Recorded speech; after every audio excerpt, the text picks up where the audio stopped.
Bonjour à tous,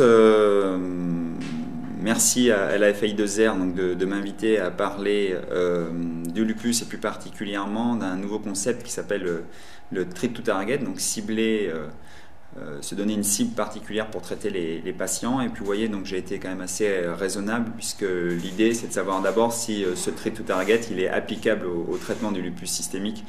Et donc vous voyez, je vais vous montrer un certain nombre de diapositives pour essayer de vous vendre ce nouveau concept dans le lupus. Donc rapidement, je me présente. Moi, je suis rhumatologue à l'université et à l'hôpital de Bordeaux. Et donc, j'ai aussi une affiliation universitaire et de recherche dans un laboratoire d'immunologie CNRS. Voici mes conflits d'intérêts. Et donc, très rapidement, pour situer un peu le sujet, quel serait l'intérêt du target dans le lupus systémique? Ça serait de permettre un meilleur contrôle de l'activité de la maladie. Ce meilleur contrôle permettrait d'améliorer la qualité de vie du patient et la qualité de vie liée à l'impact de la maladie. Et le but, vraiment, c'est de réduire la mortalité. Donc, j'essaie de vous expliquer pourquoi ce concept pourrait aider les patients. Rapidement, en fait, j'aime beaucoup cette diapositive pour essayer de montrer de manière assez simple la physiopathologie du lupus. Vous voyez, les patients ont une prédisposition génétique et pour une raison X ou Y, des facteurs d'environnement, je suis bien incapable de vous dire lequel, dans quelle situation est responsable de l'induction de la maladie, mais dans un premier temps, en fait, il va y avoir l'induction d'une réponse immunitaire qui ne se traduira pas par des symptômes cliniques. Vous avez une activation, souvent on dit de l'immunité innée, qui elle-même sera responsable d'une activation de l'immunité adaptative, de la formation de complexes humains, eux-mêmes capables d'activer l'immunité innée. Donc vous avez une espèce de boucle d'amplification avec une activation progressivement importante de votre système immunitaire et puis un dérapage à un moment, une sorte de second hit, comme disent les anglo-saxons, une deuxième frappe où là encore une fois, pour une raison X ou Y, vous avez le début des symptômes cliniques. Et à ce moment-là, vous avez là encore des voies d'amplification et tout ceci peut aboutir à des lésions tissulaires qui peuvent être irréversibles. Et vous comprenez bien que, en gros, les choses s'aggravent progressivement, l'activation du système immunitaire est de pire en pire et donc il faut être capable à un moment de casser cette boucle d'amplification et probablement donc de maintenir une activation modérée du système immunitaire et donc probablement que se donner une cible particulière et un autre concept qui est le tight control, donc le contrôle serré, donc regarder régulièrement les patients, est important. Alors le concept du Treat to Target, il n'a pas été développé pour le lupus, hein, c'est un vieux modèle. Et l'idée, c'est de prévenir le développement de lésions définitives ou de séquelles. Et comment on fait pour aboutir à cet objectif? C'est en se fixant une cible bien définie. Donc c'est adapté aux pathologies non curables et pour lequel on sait qu'on peut normaliser l'espérance de vie. Donc le but, c'est d'identifier la limite ou la fenêtre qui permet de prévenir le développement de séquelles. Et il faut, alors ça c'est très important, il faut qu'il y ait un rapport bénéfice-risque du traitement favorable et on va en discuter tout à l'heure. Par exemple, si c'est pour arroser les patients de corticoïdes, pour obtenir cet objectif, ce n'est bien sûr pas la solution puisque les corticoïdes provoqueront des complications. Donc il faut que ce concept et cette notion rentrent aussi dans la définition du Treat to Target dans le lupus. Donc le concept du T2T, on va dire, plutôt que Treat to Target, c'est quelque chose qui a d'abord été utilisé dans des pathologies comme l'hypertension artérielle avec une cible qui est quand même assez facile qui est la tension artérielle, le diabète avec la glycémie et l'hémoglobine A1C, les dyslipidémies avec les chiffres de cholestérol, de LDL cholestérol, l'athérosclérose. Et tout ça permet de prévenir les complications, donc les complications cardiovasculaires de ces maladies, comme l'accident vasculaire cérébral, l'insuffisance cardiaque, l'infarctus du myocarde, voilà, j'en passe et des meilleurs. Puis surtout, bien sûr, prévenir la mort. Et vous voyez, pour faire un rapide rappel dans le lupus, on est très content de l'amélioration de la prise en charge des patients ces 10-20 dernières années qui a permis de très nettement diminuer la mortalité des patients atteints de lupus, mais vous voyez qu'il est toujours multiplié par 3, donc on peut encore mieux faire. Vous voyez, alors il manque un petit trait rouge, mais c'est surtout sur les risques cardiovasculaires, sur les infections et sur la pathologie rénale. Seule chose qui est similaire à la population non atteinte de lupus, c'est les cancers. Donc là, il n'y a pas de surrisque. Mais en termes de cardiovasculaire, d'infection et de pathologie rénale, là, il y a un vrai surrisque. Ça a quand même nettement diminué en termes de risque infectieux avec l'amélioration de la prise en charge. Ça a nettement diminué en termes de complications de la pathologie rénale. En revanche, étonnamment, enfin, je ne sais pas si c'est si étonnant que ça, les complications cardiovasculaires sont des choses qui n'ont pas vraiment baissé, et probablement que là, en termes de prise en charge de cette comorbidité, on peut beaucoup mieux faire. Donc une dernière diapo ou une avant-dernière diapo sur le concept du treat to target. Vous voyez, on a une patient qui a une pathologie active et on va avoir une cible principale. Et donc pour atteindre cette cible, donc cet objectif, on va adapter le traitement en adaptant le traitement et en le voyant le patient de manière régulière pour vraiment adapter ce traitement. Et dès qu'on a obtenu un contrôle de l'activité, le nouvel objectif, c'est de maintenir ce contrôle de l'activité et donc de maintenir la rémission. Donc souvent, en fait, dans ce concept de treat to target, on se permet d'avoir une cible principale et une cible alternative parce que la première chose, c'est quand on se fixe un objectif, c'est se donner au moins, enfin, avoir une chance de l'atteindre. Et donc, de temps en temps, la situation est compliquée et donc c'est difficile d'avoir vraiment la rémission et donc on va au moins cibler la faible activité. Et là encore, on sait que ça diminuera très nettement le risque de complications chez le patient. Donc, je vous disais tout à l'heure que c'était un petit peu issu de pathologies comme l'hypertension artérielle, le diabète, mais ça commence à être particulièrement à la mode aussi dans un certain nombre de pathologies inflammatoires. Et le problème, c'est que dans ces pathologies inflammatoires, on ne peut pas cibler la tension artérielle, l'hémoglobine A1C, et donc on manque de marqueurs de référence, on manque de biomarqueurs, et on ne pourra pas avoir un seul marqueur ou biomarqueur. Donc il faut développer des outils composites et c'est des fois la difficulté. Et il faut qu'on arrive à valider que cet outil composite est associé après, quand il est contrôlé, quand on le diminue, à une diminution du risque de complications. Donc ça a été quand même bien fait dans la polyarthrite rhumatoïde, où on savait déjà que quand on contrôlait l'activité de la maladie, on diminuait le risque de dommages irréversibles. Et il avait été montré que diminuer le nombre d'articulations gonflées et l'inflammation systémique via la CRP permettait quand même de diminuer ce risque de complications. Et donc on a défini un certain nombre d'éléments cliniques et d'éléments biologiques qui définissent la rémission et qui permettent en fait d'avoir cet objectif et de stopper la progression de la maladie. Un des premiers exemples, c'est une étude qui a été lancée à la fin des années 90 en Europe du Nord. Et vous voyez, l'objectif, c'était d'avoir un patient avec un DAS28, donc ce score composite qui recouvre le nombre d'articulations gonflées, le nombre d'articulations douloureuses, l'échelle visuelle analogique d'activité de la maladie par le patient et un logarithme népérien que je ne pourrais vous calculer de tête de la vitesse de sédimentation. Et tout ça, quand vous l'additionnez, vous donne ce qu'on appelle le DAS28 ou le DAS44 si vous élargissez à un petit peu plus d'articulation. Et donc l'idée en fait c'est d'avoir un chiffre bas et on avait défini en quelque sorte la rémission quand le chiffre est inférieur à 2,4. Et donc l'idée c'était de regarder si on fait comme avant avec la stratégie de routine, c'est-à-dire en voyant les patients régulièrement et en effet en essayant de faire du mieux possible, ou si on faisait une stratégie intensive où là on voyait les patients très souvent, qu'en plus chaque fois qu'ils n'avaient pas atteint cet objectif, à savoir le DAS inférieur à 2,4, on faisait une adaptation thérapeutique, c'est-à-dire qu'on intensifiait le traitement. Donc vraiment une espèce de modèle qui vous permet de chaque fois intensifier et d'aller là où vous voulez aller. Donc là, vous vous suivez de manière mensuelle, alors que dans la stratégie de routine, c'était tous les 3 mois. Et donc cette étude a montré qu'en étant derrière les patients et en adaptant le traitement, en se fixant un objectif bien précis, on arrivait à avoir des chiffres totalement impressionnants de rémission par rapport au bras routine, puisque vous voyez pour la rémission large, c'est la deuxième ligne, vous avez 9 fois plus de chances d'obtenir cette rémission quand vous êtes dans le bras intensif.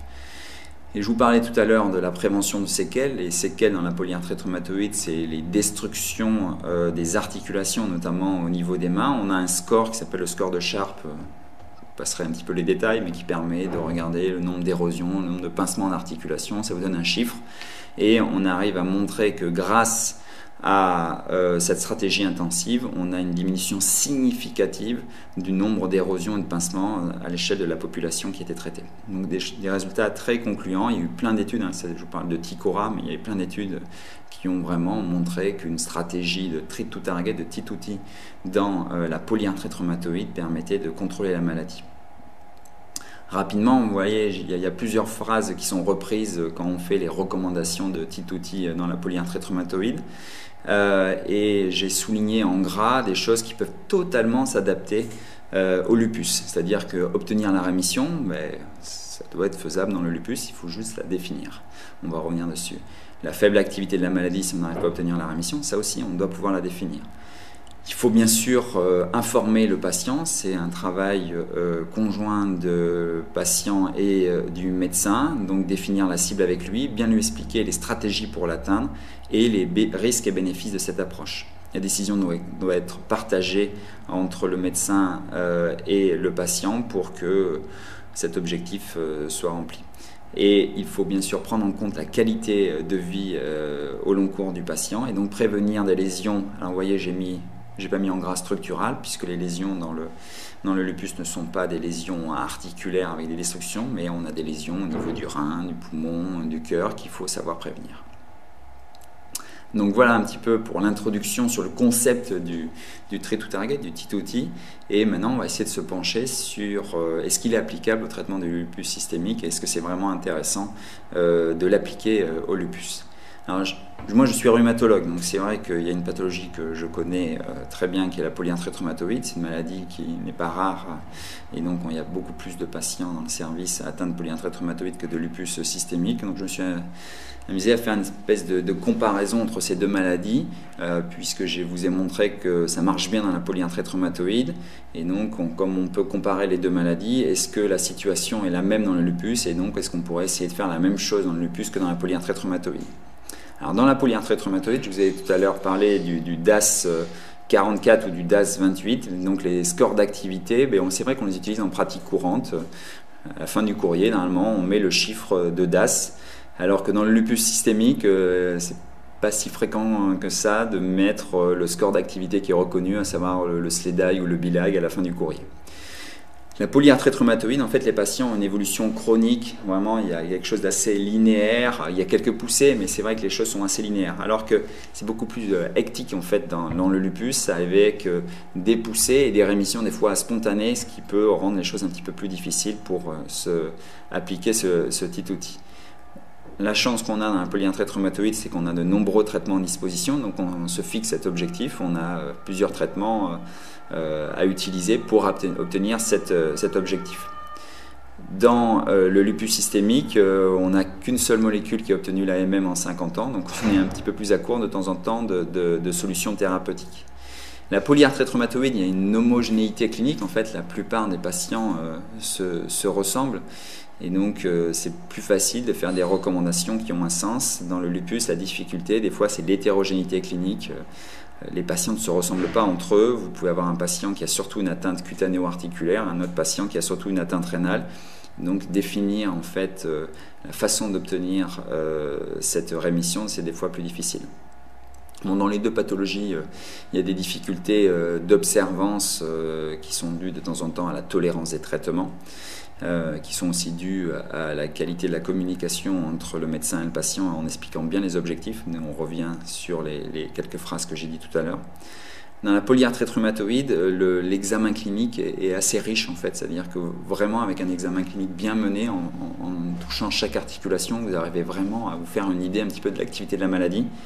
Dans le lupus, des fois, c'est surtout en fait l'interrogatoire du patient, la relation de confiance que le patient et le malade et le médecin ont, qui permet de juger de l'activité de la maladie. Sur une atteinte rénale, par exemple, on a des arguments biologiques, on peut avoir des éléments cliniques, mais des fois, c'est plus difficile à évaluer et à détecter qu'une poussée articulaire, avec la douleur qui fait que le patient ressent bien et consulte plus facilement. Bon, il n'y a pas que des mauvais côtés, hein, il y a aussi des avantages, je pense, du lupus systémique par rapport à la polyarthrite rhumatoïde. La polyarthrite rhumatoïde, en fait, on n'a pas vraiment de marqueur immunologique influencé par la maladie. C'est-à-dire que le facteur rhumatoïde et les anticorps antipeptides citrulinés, ils vous aident sur le plan diagnostique, mais ils ne bougent pas tant que ça au cours de la maladie, et en aucun cas ils vont vous dire que la maladie est en train d'évoluer favorablement. Alors que dans le lupus, vous avez des marqueurs immunologiques qui sont les anticorps anti-ADN et la consommation du complément. Ça, on sait que c'est assez influencé par l'activité immédiate de la maladie. Un polyarthrite rhumatoïde, ça peut peut-être changer, mais on a du mal à avoir des données histologiques, hein, analyser vraiment le conflit immunologique au niveau de l'organe cible, à savoir l'articulation. Ça viendra peut-être, hein, peut-être qu'on fera plus facilement des biopsies sous échographie dans quelques années, mais ce n'est pas trop le cas pour l'instant. Alors que dans le lupus, on peut faire des biopsies cutanées et on a besoin de biopsies rénales pour essayer d'évaluer l'activité de la maladie. Dans la polyarthrite rhumatoïde, on a des biomarqueurs qui sont quand même assez aidants, qui sont la VS et la CRP, mais on en a aussi dans le lupus avec par exemple la protéinurée pour l'atteinte rénale, qui est quelque chose qui peut vous aider vraiment à évaluer l'activité de la maladie. Ça peut être aussi le cas avec des cytopénies, mais là c'est quand on a une atteinte hématologique bien particulière.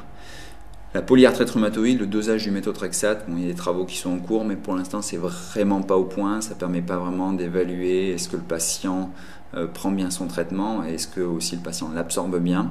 Peut-être que ça viendra, mais en revanche dans le lupus, on a le dosage du plaquenil, il y a quelques diapos qui sont dédiés à ça dans mon diaporama. Le dosage du plaquenil est une vraie aide pour le suivi des patients.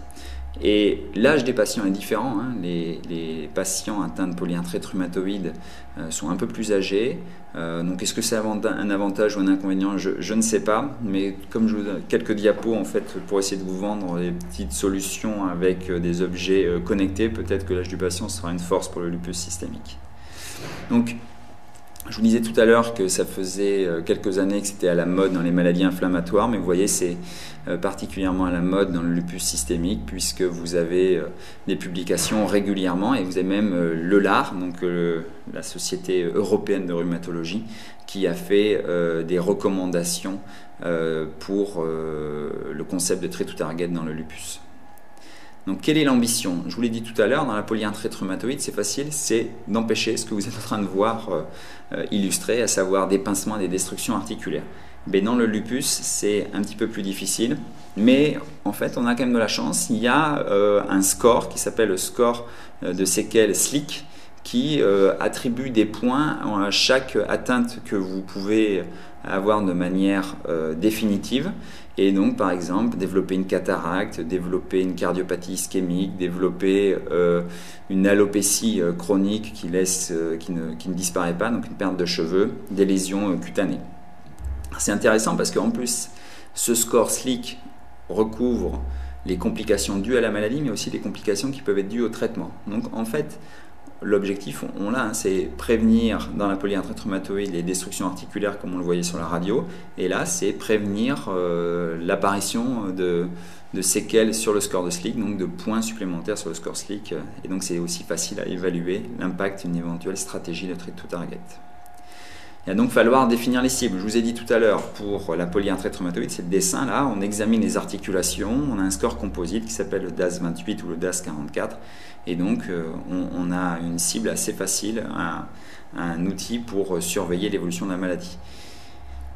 Dans le lupus, c'est un peu plus difficile puisqu'il y a une forte hétérogénéité clinique et les patients, encore une fois, sont à peu près tous différents, et vous en avez qui ont la plupart du temps une atteinte cutanéo-articulaire, mais qui peuvent avoir une atteinte rénale, une atteinte gastro-intestinale, et donc il va falloir être capable de développer un score qui permet d'appréhender les différentes manifestations cliniques du patient. Donc sur cette diapositive, là encore une fois, avec une comparaison entre le lupus et la polyarthrite rhumatoïde, mais en haut vous avez les scores qui ont été développés au fil du temps dans le lupus. Vous voyez, vous avez le SLEDAI, puis le SRI, le BICLA, le SRI 50, il y a des choses qui sortent, et vous voyez qu'il y a une petite intensification dans ces dernières années. Donc on a le droit d'être optimiste et on aura peut-être des outils de plus en plus performants. Rapidement, j'ai quelques diapos sur les scores qui sont actuellement disponibles. Il y en a un qui s'appelle le SLEDAI. Vous voyez, on va attribuer des points à des manifestations des patients atteints de lupus, des points plus ou moins importants suivant la gravité en quelque sorte de la manifestation. On va considérer qu'en effet, avoir une manifestation cérébrale ou une manifestation rénale est plus grave et donc apporte plus de points sur le calcul du score SLEDAI. Et après, vous faites la somme de ces différentes manifestations et vous pouvez en quelque sorte définir l'activité de la maladie. Donc bien sûr, s'il y a 0 points, donc s'il n'y a aucune manifestation, c'est que la maladie est inactive. Mais si vous avez plus de 20 points, c'est qu'elle est très très active. Et après, on définit, suivant la modification de ce score SLEDAI entre 2 consultations, si le patient est en poussée ou en train de s'améliorer, ou s'il est en rémission, s'il n'a pas un SLEDAI à 0. La difficulté, c'est encore une fois, c'est que cette maladie, alors je suis désolé pour le dessin, c'est moi qui l'ai fait moi-même, mais la maladie, en fait, elle évolue même spontanément de temps en temps vers un petit peu moins d'activité, un peu de guérison. Et donc, c'est pas obligatoirement votre impact, vous, thérapeutique ou la modification qui est responsable de cette amélioration. Donc ça, il faut savoir en tenir compte parce que peut-être qu'il n'y a pas d'intensification thérapeutique à proposer quand les choses vont revenir de temps en temps et s'améliorer spontanément. Voilà, quelques diapos pour vous montrer les autres scores. Vous voyez, c'est toujours un peu plus compliqué. Là, on reprend le SLEDAI, on rajoute quelques petites choses puisqu'on va tenir compte de est-ce qu'on a mis des corticoïdes ou pas pour définir une poussée, est-ce qu'on a rajouté un traitement immunosuppresseur et aussi on va tenir compte du patient. C'est-à-dire qu'il n'y a pas que les données de l'examen clinique, on va tenir compte de l'interrogatoire et de ce que le patient ressent et donc comment il évalue l'activité de sa maladie. Il y a un autre score, attention, celui-là il faut s'accrocher, il est un petit peu compliqué, c'est le score BILAG. Là, en fait, plutôt que de faire la somme de tout, et de tout mélanger, on pourrait considérer qu'on a un petit peu mélangé des choux et des carottes. Non, là on va essayer de faire système par système, c'est-à-dire qu'on va différencier l'atteinte articulaire, l'atteinte neurologique, l'atteinte cardiaque et tout. Et on va essayer de donner, alors pas des points, mais des lettres. Donc A, B, C, D, pour essayer d'évaluer l'atteinte au niveau de cet organe. Donc vous voyez, c'est pas pour vous faire peur, mais vous voyez sur ces 2 prochaines ou 3 prochaines diapositives tout ce qu'on va regarder. Et après, à chacune de ces différentes atteintes que j'ai listées, on va donner un score. Et donc vous voyez, le score, en fait, c'est ça qui est un peu particulier, il est en intention de traiter. C'est-à-dire que si vous aviez prévu de donner plus de 20 mg de corticoïdes, en quelque sorte, c'est que vous considérez que la maladie est très active, ça vaut bien un score A. Si l'atteinte est active mais que ça ne nécessitait pas 20 mg de corticoïdes, c'est plutôt un score B. Donc tout ceci est plus ou moins valable, hein, puisqu'on utilise de moins en moins de corticoïdes. Donc c'est un petit peu discutable et on utilise de temps en temps ces scores A, B, C sans vraiment tenir compte des doses de corticoïdes qu'on aurait utilisées. Et vous voyez que suivant les lettres qu'on a attribuées, on va pouvoir définir une poussée majeure, une poussée modérée. Donc le BILAG, moi personnellement, je l'utilise pas en pratique courante. Certains de mes collègues qui sont encore plus familiers au BILAG sont capables de le calculer de tête et de l'écrire à la fin de leur courrier. Je crois que c'est l'un des grands défenseurs du BILAG, c'est Frédéric Oussiot, et qui le fait très facilement.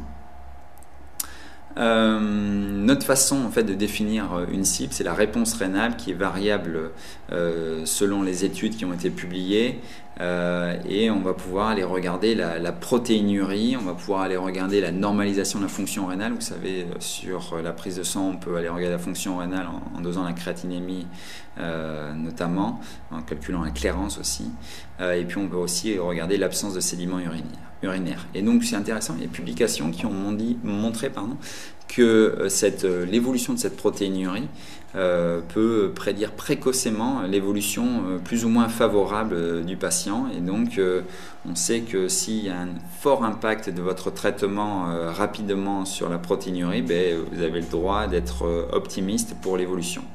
Et donc ça vous oblige en quelque sorte à essayer de diminuer cette protéinurie. rapidement, c'est des études, j'en parlais tout à l'heure, de Frédéric Oussiot, issues de travaux de Frédéric Oussiot, où il a évalué des stratégies thérapeutiques et il a eu la chance de pouvoir, au-delà de l'évaluation de cette stratégie thérapeutique, suivre pendant des années ces malades. Et donc ça lui permet, là, visiblement au moins jusqu'à 7 ans, de voir qu'est-ce qu'ils sont devenus. Et une fois qu'il voit ce qu'ils sont devenus, et est-ce qu'ils ont bien évolué au niveau de leur atteinte rénale, il revient au tout début et il essaye de trouver des marqueurs prédictifs de cette bonne ou mauvaise évolution. Et donc ce qu'il a réussi à trouver, c'est que l'évolution de la protéinurie, et notamment la protéinurie à 1 an, et d'avoir réussi, hein, les patients, comme ils ont été mis dans cette stratégie thérapeutique, c'est probablement qu'ils avaient une atteinte rénale importante, qu'ils avaient une protéinurie marquée. Mais vous voyez, d'avoir réussi à faire diminuer la protéinurie, d'avoir atteint un chiffre de 0,8 grammes par 24 heures, ça c'est un facteur de bon pronostic. Ces gens-là qui ont obtenu cette cible, normalement, ont une moindre évolution vers une insuffisance rénale, une atteinte rénale sévère. Ça, c'était une première étude. Il en a fait plusieurs, hein, des études de stratégie thérapeutique. Donc, il a voulu appliquer le même modèle sur une autre étude qui est l'étude Maintain. Et mais grosso modo, il retrouve les mêmes chiffres. Hein. C'était 0,8 sur l'étude d'avant, là c'est 0,7. Donc, en gros, de réussir à diminuer la protéinurie à 1 an, des chiffres aux alentours de 0,7-0,8 est un facteur de bon pronostic pour l'avenir. En gros, là, cette protéinurie, elle témoigne de ce qui se passe au niveau du rein et donc de l'atteinte immunologique au niveau du rein, et donc ça permet d'épargner la réalisation de nouvelles biopsies rénales chez les patients et donc d'avoir un biomarqueur. Peut-être qu'un jour on aura de l'imagerie qui permettra de voir ce conflit immunologique au niveau du rein et d'évaluer ça. Ce n'est pas encore le cas ou dans les urines. Donc quelques données qui suggèrent qu'activité ou poussée impactent le développement de séquelles. Vous voyez que l'activité et les poussées itératives sont parmi les principaux pourvoyeurs de les séquelles définitives. Après, là, c'est un peu de la tautologie, mais l'apparition de séquelles, quand vous avez des séquelles, vous avez encore plus de chances d'avoir d'autres séquelles. Ça, c'est logique. Donc, ça veut dire qu'il faut se débrouiller pour ne pas avoir de séquelles, pour ne pas en avoir d'autres. Le développement de séquelles est aussi un des principaux facteurs de risque de mortalité. Donc, vous voyez l'importance de les prévenir. Donc, pour toutes ces raisons, et je vous l'ai montré tout à l'heure un petit peu avec l'entête du papier, des recommandations ont été proposées par le LAR pour dire ce qu'il faudrait faire pour avoir une stratégie de trait to target dans le lupus systémique. Ça ressemble pas mal à ce que j'ai dit tout à l'heure dans la polyarthrite rhumatoïde, et vous voyez que la cible thérapeutique doit être la rémission des symptômes systémiques et des manifestations liées à une atteinte d'organes. Si vous ne pouvez pas atteindre la rémission, il faudra au moins viser l'activité la plus faible possible. Je vous ai dit que les poussées donnaient des séquelles, donc on va prévenir les poussées, surtout les poussées sévères.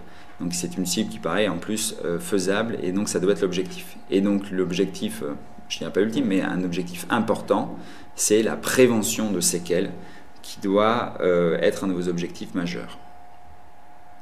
Le problème, c'est que c'est bien gentil de dire qu'il faut obtenir la rémission, mais c'est qu'il n'y a pas de définition parfaite de la rémission dans le lupus. Là, c'est une diapo, vous voyez, qui résume plusieurs études où ils essayent de définir la rémission. En fait, la définition, elle est assez personnelle, hein, elle est un petit peu différente suivant les équipes. Et donc, il y a eu une espèce là aussi de projet européen de définir la rémission. Donc, je crois que DORI, ça veut justement dire définition d'une rémission dans le lupus systémique. Et vous voyez, c'est aussi le nom du poisson qui est copain avec Nemo.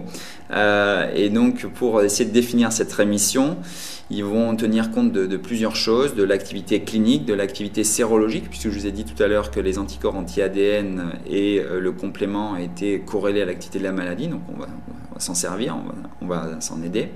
Comme c'est une maladie où il y a des résolutions un peu spontanées, Nous, ce qu'on veut, c'est que cette résolution spontanée elle soit pérenne. Et donc, c'est important pour définir la rémission de tenir compte du temps et qu'il soit prolongé.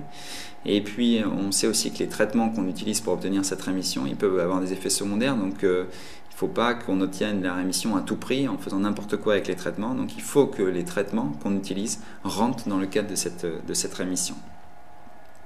Et voici les 8 commandements qui ont été proposés par cette task force qui a travaillé sur la rémission. Et donc, vous voyez, bon, on va aller vite, hein, puisque il n'y a rien de révolutionnaire. Donc, ils disent que c'est la rémission qu'il faut obtenir. Et ils disent que la rémission, c'est au moins l'absence de signes et de symptômes cliniques. Attention, la rémission, c'est différent de la guérison. Ça veut dire juste qu'on contrôle parfaitement la maladie. Ça ne veut pas dire qu'elle a disparu. Et la rémission, bien sûr, c'est différent de la faible activité. Et ce qu'on sait, c'est que donc, la rémission, c'est quelque chose, si on arrive à l'atteindre, les patients sont exposés à moins de complications. Alors, on tient compte aussi potentiellement de l'activité sérologique. Et l'activité sérologique, c'est quoi? Je viens juste de vous le dire, c'est la présence d'anti-ADN ou une hypocomplémentie, donc une consommation du complément. Ce qui est important, c'est qu'on peut être en rémission tout en continuant à prendre des médicaments, et notamment le plaquenil, l'hydroxychloroquine, qui est un médicament qu'on invite à poursuivre tout au long de la maladie, même si elle est en rémission, puisque c'est un médicament qui prévient l'évolution de nouvelles poussées. Et en revanche, on est beaucoup plus prudent sur l'utilisation des corticoïdes. Et vous voyez, si vous utilisez des moyennes ou des fortes doses de corticoïdes, c'est en quelque sorte un peu triché, hein, puisque c'est sûr, vous obtenez la rémission, mais vous exposez votre patient à des complications. Vous ne pouvez pas dire que votre patient est en rémission si vous l'avez arrosé de corticoïdes. Et voilà un petit peu différentes définitions de la rémission. Il y a la rémission clinique, en fait c'est surtout qu'il y a une disparition des signes et symptômes cliniques. Mais par contre, vous n'avez pas de corticoïdes. Il y a la rémission complète. Là, vous n'avez même pas d'activité sérologique, c'est-à-dire qu'il n'y a même pas d'anticorps anti-ADN, même plus de consommation du complément. Et vous avez d'autres définitions où vous avez des rémissions cliniques avec traitement, c'est-à-dire que vous êtes obligé, pour obtenir cette rémission, de poursuivre des immunosuppresseurs et peut-être une petite dose de corticoïdes. Et il y a la rémission complète avec traitement, c'est-à-dire que là, vous avez aussi fait disparaître l'activité sérologique. Et alors, est-ce que s'obtenir cette rémission, c'est une assurance pour l'avenir? Vous voyez que les patients qui ont obtenu cette rémission, il n'y en a pas tant que ça. Il y en a 19% qui l'obtiennent la rémission complète, 18% ça c'est une cohorte italienne qui l'obtiennent sans corticoïdes, 37% sous corticoïdes et 51% des patients en revanche ne sont pas en rémission. Est-ce qu'une fois qu'on a réussi à l'obtenir, ça permet d'impacter sur l'évolution de la maladie? Oui. Elles sont bien moindres, ces nouvelles séquelles, quand les patients sont en rémission, et c'est encore plus vrai quand il n'y a plus d'activité sérologique, même si ce n'est pas le but ultime.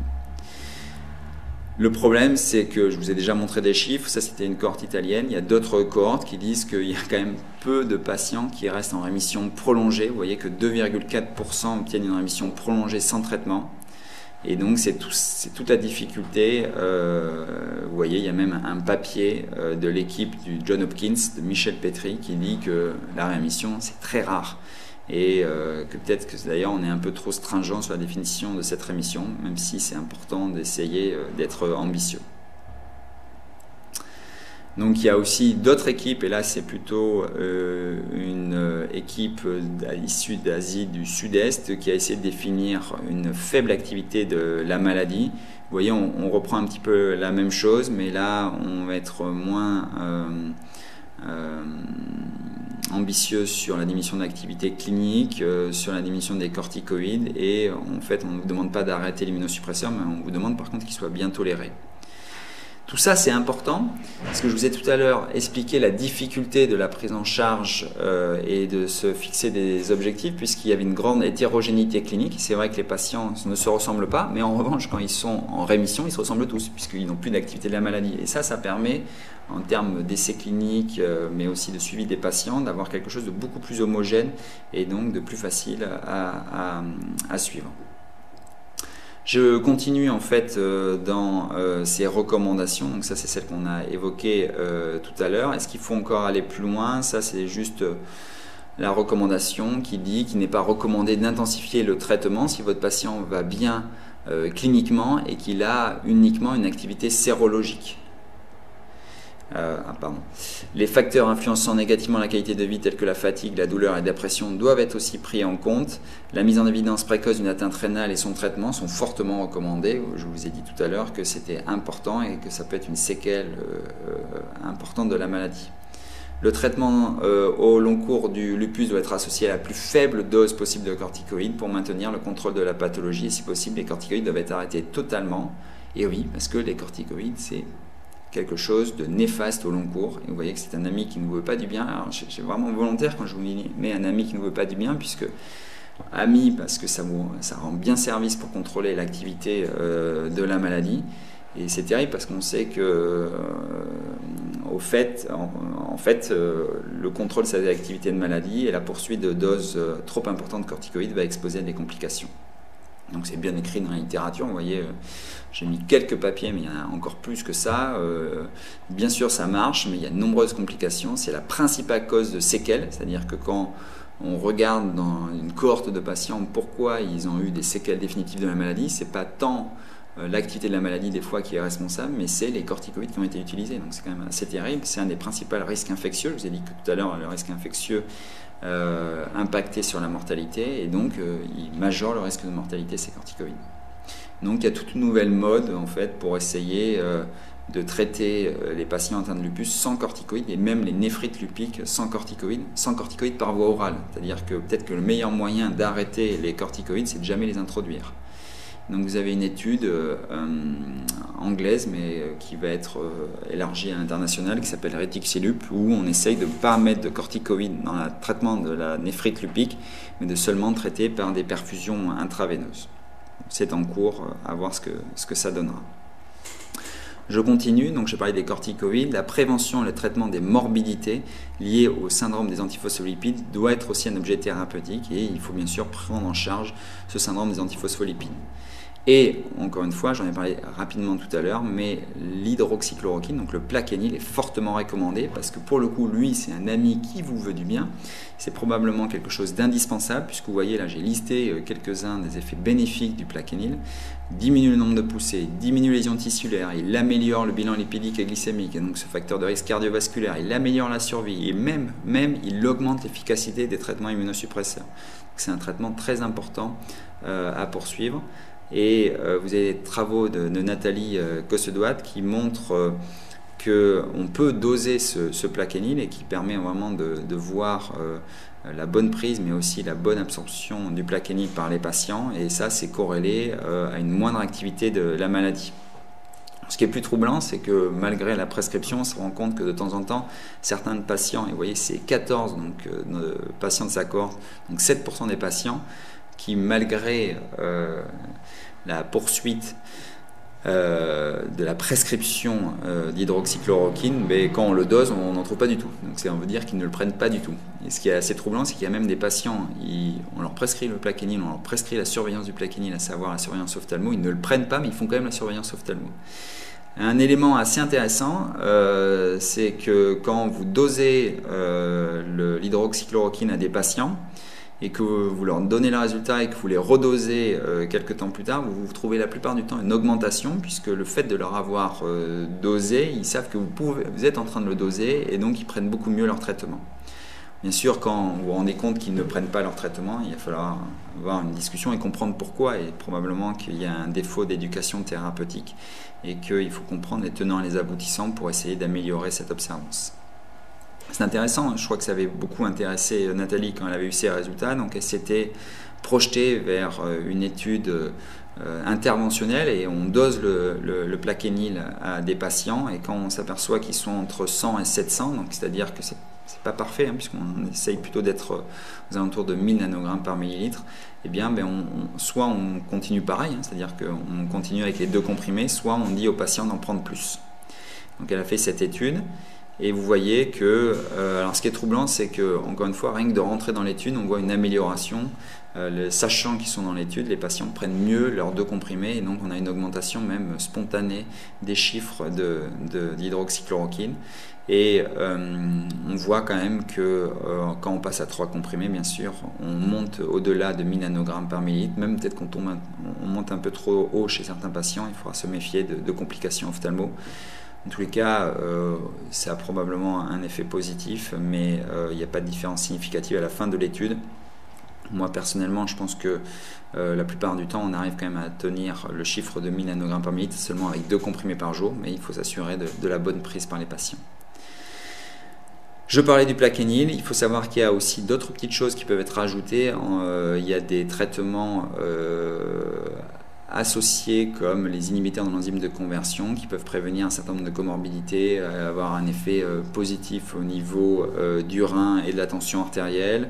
Vous avez la possibilité de prescrire de la vitamine D pour diminuer le risque d'ostéoporose. Voilà, plein de choses qui font que je fais partie des gens qui pensent que la prise en charge optimale d'un patient atteint de lupus, elle doit être interdisciplinaire puisque chacun va apporter des petites choses, donc le néphrologue, l'interniste, le cardiologue, le rhumatologue, le dermatologue, tout ça est important.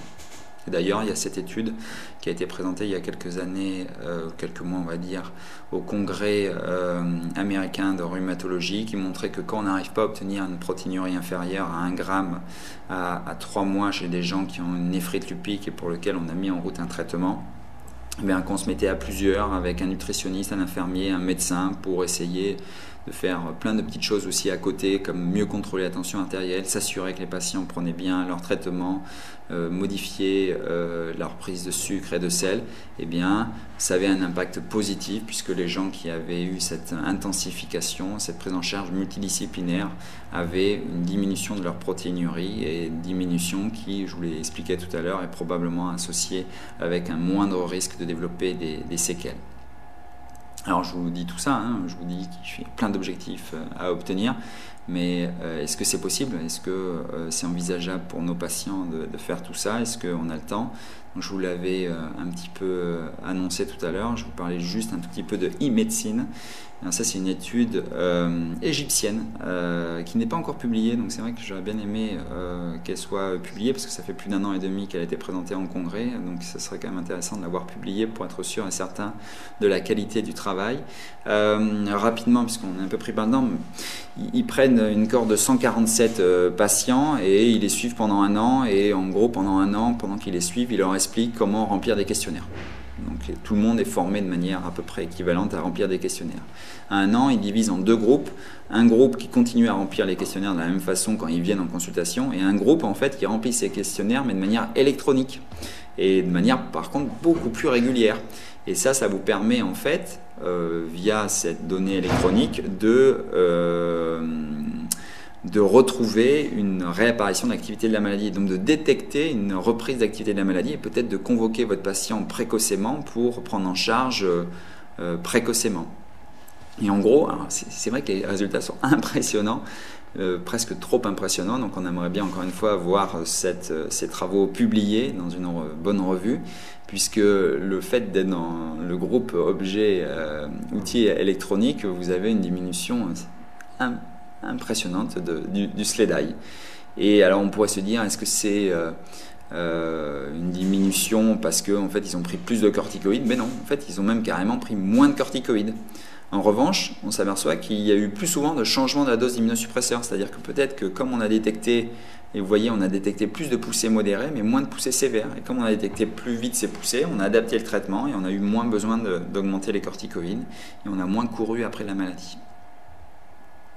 Voilà, et puis bien sûr, là on est moins étonné, mais ces outils électroniques, ça aide peut-être sur l'adhésion au traitement pour surveiller l'observance du traitement. Donc en conclusion, et j'ai fini, est-ce que le Treat to Target est applicable au traitement du lupus systémique? Et attention, je vais vous livrer la réponse, oui, je pense qu'elle est applicable.